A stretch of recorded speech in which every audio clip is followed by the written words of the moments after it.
Hi guys, today's topic is huge because I think a lot of us can identify, at least in the past, this fear that you would have that once there was a break or a cut in your training, are you going to get back?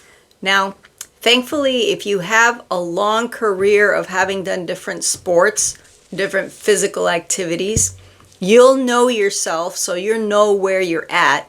And I thankfully have seen, when I was thinking about it for this video specifically, that I have a pattern of really investing long term when I commit to something. So when I was 18, I committed to weight training. And so I did bodybuilding for 3 years.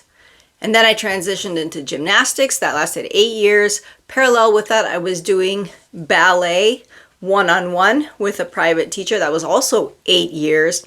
Then I transitioned into yoga that's going around now 15 years. And 5 years into the yoga, I started training athletic pole. And that's where I'm at now. But I can see the length of the time. And I mean, in 15 years of doing yoga, you know that I didn't do yoga every single day. I had life things happening, but then I had to go back, and 5 or 6 years in, I became an instructor. So I certified. So then once you have to give the class, you have to be there, right? And it happens with all my modalities. I was 10 years doing the pole, and around the 9th year, I also got certified to do the pole training, because not only do I enjoy learning what's behind the scenes of something, if you want to really get into sport, learn how to teach it, right? But I also wanted to have accountability with someone. So yeah, today we're going to talk about how this affects you when you return in a more advantageous way than you could imagine. So the first point is, if you always return and you build this habit of always going back to the sport, no matter how long it's taken. This time it took, where's my notebook? I was like, oh my gosh. My last class was April 1st. And today, April 21, was when I picked up. So it's been 21 days since my last training. I train every day. So a 21-day gap for me is serious time frame.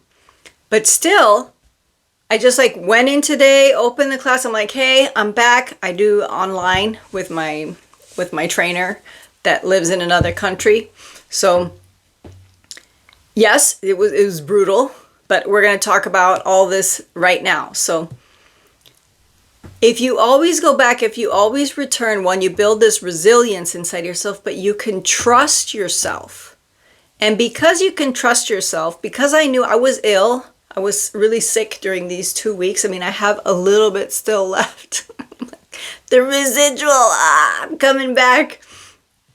So, oh shoot. That's what it was. I'm like, I got all distracted in my own expression of my illness.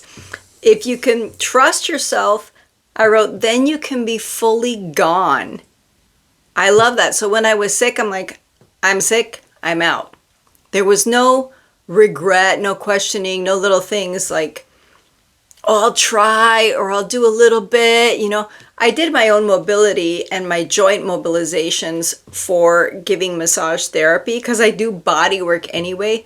So after the first week, I was like, I need to see some of my clients because they depend on the physical service. I mean, so I was still doing some physical work and preparing myself, but there was no way that I was going to be able to do intensity training, which is what I consider pole. But thanks to the fact that I knew that as soon as I was well, I would go back to class, I could fully enjoy the break. I was just like, it wasn't like, oh my gosh, what does this mean? Is it over? Interestingly enough, it has become over with other, the day I stopped training weights, I don't know when I stopped. I don't know what happened. I don't know if I traveled or I don't know why. The last day I went to gymnastics class, that day I remember, I made a mental choice. The ballet ended because I did travel and leave, and when I came back, my instructor was gone. I tried to pick up with another person, but it wasn't the same. I was still going to stick through with it, but then he left to another state or another department, and I was I was already trying out and doing some of the yoga and stuff, so I just kind of transitioned naturally, but I would have kept going because classical ballet training, I mean, that's a way to get a kick in the butt, right? So I love that. All right, so number 1 is you can trust yourself and you can fully commit to your absence, which is a really nice mental break with no guilt. So that's why you should always go back, because then you will know you will go back. Everything is good. Number 2, the body surprises you. Sometimes when you go back, you're a little bit behind, right? And sometimes you just pick up right where you were. And I think that's part of the mentality of the body knows that there's a pause for some reason, but it's not concerned either because it hasn't been given the information that it's over, no more for you. No, it knows that it's repairing itself. I mean, the only reasons I ever skip trainings is because I'm ill or the person has left or transitioned.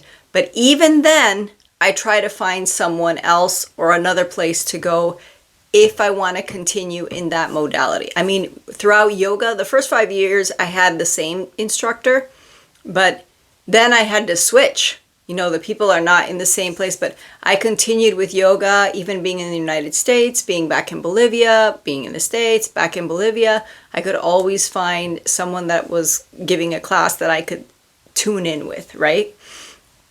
So I love this, that also your body has time to process. Not only do you forget to do some things, you might think, that's a disadvantage, but you also forget that you couldn't do some things. The body doesn't remember the pattern or the story you told yourself about a certain trick or a certain level of strength that you didn't have. It comes back in fresh. And there was a move today that other times I've maybe kind of attempted, but I had forgotten that I had attempted that, because the moment that you said, okay, we're going to go into Reiko, pull out the full split, and then come up and catch the bar with your foot, I was like, okay, I forgot that that's something that I can't do. And I just went into my full split and landed it up and over. And I'm like, oh my gosh, I realized afterwards, I'm like, I've never done that. 21 days, huh? Works the magic. So it kind of resets some things back, like, okay, I need to build the strength up again to do that. But for other things, there was like a nervous system glitch, or there was like a mental glitch, because not everything, like the strength comes in all the layers, the emotional, the mental, and the physical, for you to be able to execute in your sport. Number 3.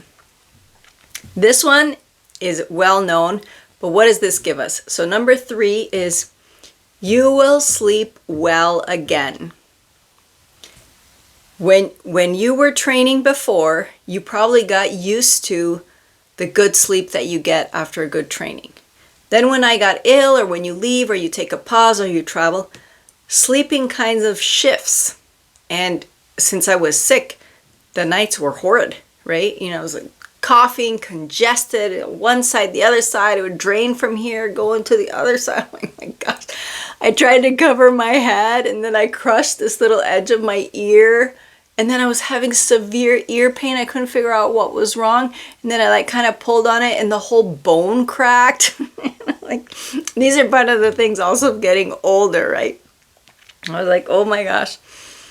So after today's training, I came and I sat down, and I'm like, oh my gosh, I could go to sleep right now. And I'm like, oh yes, this is great. We're going to get back to the days where the body has polished and strained and filtered everything out. And it's like, all right, let's go. Z time, right? Let's just hit it. So what it does also, since I've been working on these channels, is that I've been a lot in my head. And I said, okay, I can't do physical activity. You'll see that some of these previous videos, I have my scarf on is like up to here, because I told myself, since I want to practice and I want to improve, and I also want to share content about high vibration because I think it's so important. I continued creating, but I was a lot in my head. I was all in my head, and the body was just trying to repair itself. And I thought I could take advantage and, write things down, watch other videos a little bit, and understand other people who are trying to help new YouTube creators. So I was a lot in my head. And today, after the training, all of this could like gravitate and get pulled back down in the body. I finished the class and I was like with my trainer, and I was like, oh, like all my muscles just like they just like inflated because it's been 21 days. So they're like, what? So regrounding, you get to like feel the arrival again of the settling of the thoughts and not be so much in your head, which normally you normally don't notice because you're just continually training. So you're just in a regular grounded mode. But once you stop training, it gets lifted out and you're kind of more up in the head, more Vatta, more processing, like there's more, as they say, more air, more wind, and you need that Kaffa, no, that mud, that slow, that ground feeling, no? And when you feel it come in, so I got to, after 21 days of being in another energy, I was able to feel, I'm so established, it's just like, it reminds me of those superheroes when they're walking forward and it's just like every step is like, that's how I felt after the training. I was like, I didn't even get up. We finished the final stretching and I just like laid on the ground. I was like, my head is too heavy. So this brings you freedom. And this freedom from being in your head or being in your emotions is what I say is just a beautiful segue into your high frequency and higher vibration.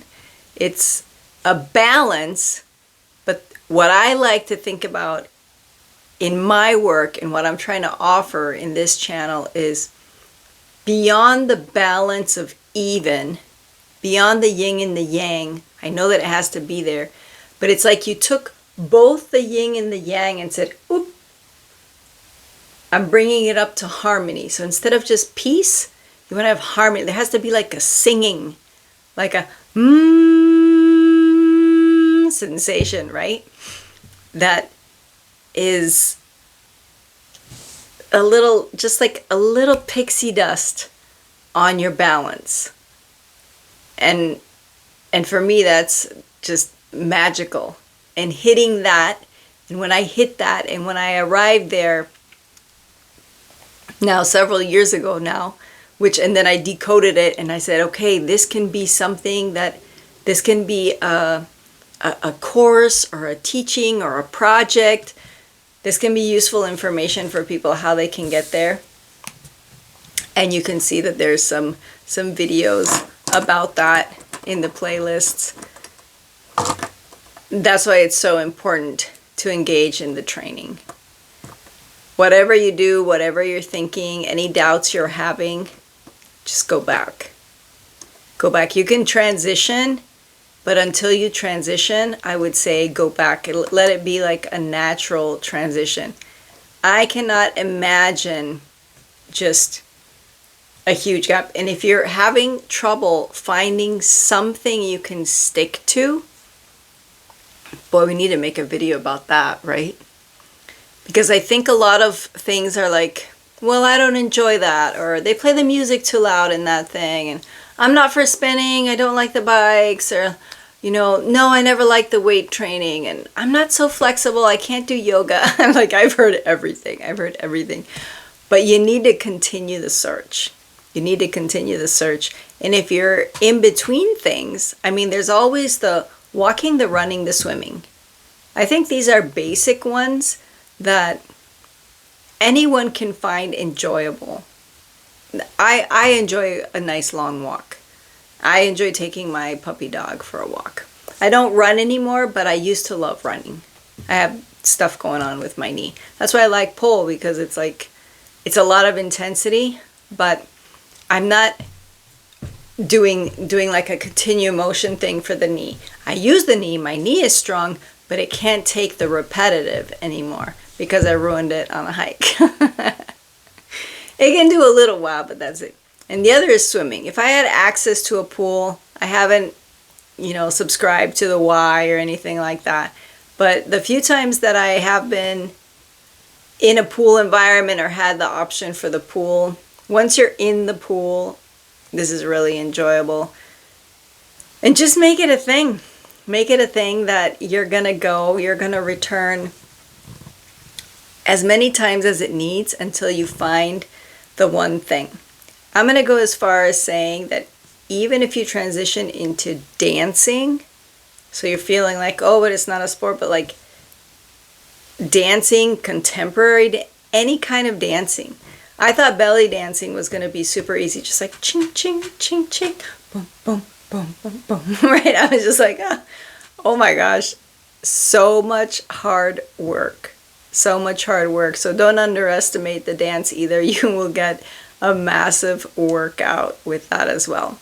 Well, we transitioned into options of what you can do, but hopefully you can feel inspired and motivated to keep going, because even if you're in the pause, there will be so many benefits tomorrow or the next day when you go back. I'm having this super positive projection towards you that tomorrow or the next day you will be back, because it does happen just like that.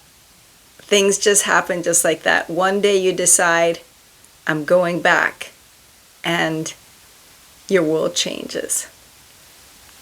So wishing that for you, and enjoying any trainings that you're already doing.